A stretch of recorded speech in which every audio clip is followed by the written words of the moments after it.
నమస్తే. ఒక తాతగారు వచ్చిండ్రు మన దగ్గర. ఏం ప్రాబ్లమ్ తోటంటే, ఇట్లా ఆవలింతలు తీసుకుంటే ఇది జా లాక్ అయిపోతది ఒక్కొక్కసారి.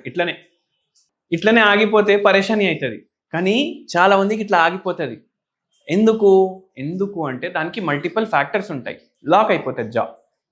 జా ఏదైతే అయితది, ఇప్పుడు కొందరు ఏం చేస్తారంటే ఇంట్లోనే సెట్ చేద్దాం అనేసి ఆలోచిస్తారు. అయితే అట్లా ఎప్పుడు చేయొద్దు. మీ ఇంటి దగ్గర ఉన్న దవాఖానాకి ఇమ్మీడియేట్ మీరు వెళ్ళండి. ఎందుకంటే అది ప్రమాదం. కానీ ఇది మళ్ళా మళ్ళా అవుతుందంటే, ఒక తాతగారు వచ్చి ఏం చెప్తున్నారు, ఇట్లా ఆవలింతలు తీసుకుని ఆయన జా లాక్ అయిపోయింది. ఎవరో ఆయనకు దిష్టి పెడుతుంది బాగా అనేసి ఆయన ఇది. ఎందుకంటే కొందరు ఏమంటారంటే ఆవలింతలు బాగా ఎక్కువ వస్తే ఎవరో దిష్టి పెట్టినట్టు అంట. అయితే ఈయన దిష్టి దిగకుండా చేసేస్తుంది ఆవలింత. ఇట్లా వచ్చి ఇట్లనే ఉండిపోతుంది. అయితే అట్లా రిపీటేటివ్గా అవుతుంది. రిపీటేటివ్గా అయ్యేసరికి ఆయన ఎన్నో డాక్టర్ల దగ్గర పోయినరు, కానీ శాశ్వత పరిష్కారం ఎప్పుడు దొరకలేదు ఆయన. అయితే ఫైనలీ హోమియోపతి ట్రై చేద్దామనేసి వచ్చింది. కానీ ఇది దేనివల్ల అవుతుంది? ఎందుకంటే ఒక్కొక్కసారి ఆస్టియో ఆర్థరైటిస్ అయినా, ఒక్కొక్కసారి మీకు రుమటాయిడ్ ఆర్థరైటిస్ ఉన్నా, ఒక్కొక్కసారి మజిల్స్ ఇవి లూజ్ అయిపోయి బాగా ఆవలింత అంటే స్ట్రెచ్ అవుతుంది కదా, మొత్తం స్ట్రెచ్ అయ్యి అట్లనే అట్కంచిపోతుంది ఇంకా. ఎందుకంటే ఇది బాల్ అండ్ సాకెట్ జాయింట్ ఉంటుంది ఇక్కడ. అది లోపలికి దానికి కూర్చుంటే మంచిగా మూమెంట్ ఉంటుంది. ఎట్లా అంటే ఇప్పుడు ప్లగ్ ఉంటుంది కదా, సాకెట్లో ప్లగ్ పెడతామా, అట్లనే ఇది సాకెట్లో కూర్చుంటుంది. మళ్ళీ దీనికి మూమెంట్ కూడా ఉంటుంది, కింద పైన. అయితే ఆ సాకెట్లోకి వెళ్ళి బయటికి డిస్లొకేట్ అయితే అట్లా ప్రాబ్లం అవుతుంది.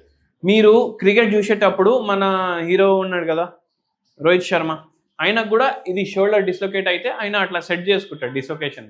ఇది కూడా అట్లనే. కానీ ఆయన చేస్తుండు, నేను ఇక్కడ ప్రయత్నిస్తా అంటే అట్లా అవ్వదు. ఇంటి దగ్గర ఉన్న వైద్యుని దగ్గర వెళ్ళండి. కానీ ఇప్పుడు ఈ తాతగారికి మనం హోమియోపతి మందులు ఇచ్చినాక 2 నెలలు వాడిండ్రు మెడిసిన్. ఆల్మోస్ట్ 5-6 ఏళ్ళ నుంచి మళ్ళా ఇట్లా లాక్ అయిపోతుంది. అయితే ఆయనకు మళ్ళా ఈ రోజు వరకు మళ్ళీ రిపీట్ అవ్వలేదు. 6 years అవుతుంది మనం ట్రీట్మెంట్ ఆపేసి. ఆర్థరైటిస్లో కూడా అట్లా అవుతుంది. ఆర్థరైటిస్ అంటే మోకాలు నొప్పులు, ఎల్బో నొప్పులు, మెడ నొప్పులు, నడుము నొప్పి, ఇవన్నిట్లో ప్రాబ్లం అయ్యి అట్లా అవుతుంది. ఈ పేషెంట్కి ఒక హోమ్ రెమెడీ కూడా చెప్పినాం. దేనికి? ఏదైతే టెండాన్స్ ఉన్నా, లిగమెంట్స్ ఉన్నా మంచిగా పనిచేయాలి, జాయింట్స్ ఏమో గట్టిగా అవ్వాలి. అది ఏంటంటే గుగ్గులు ఉంటాయి.